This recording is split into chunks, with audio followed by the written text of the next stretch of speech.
விழுப்புரம் அருகே அரசு பேருந்து கவிழ்ந்து விபத்துக்குள்ளானதில் 15க்கும் மேற்பட்ட பயணிகள் படுகாயமடைந்தனர். மதுரையிலிருந்து சென்னைக்கு வந்து கொண்டிருந்த அரசு விரைவு பேருந்து ஒன்று திங்கட்கிழமையன்று காலையில் விழுப்புரம் அடுத்த சிந்தாமணி அருகே கட்டுப்பாட்டை இழந்து சாலையோர பள்ளத்தில் கவிழ்ந்து விபத்துக்குள்ளானது.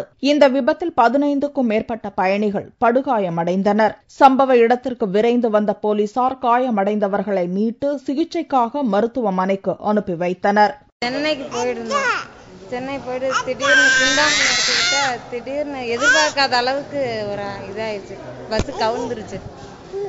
இங்க உள்ளவங்களுக்கு அந்த பஸ்ல உள்ளவங்களுக்கு கண்டிப்பா நிறைய பேருக்கு அடி விழுந்துருச்சு.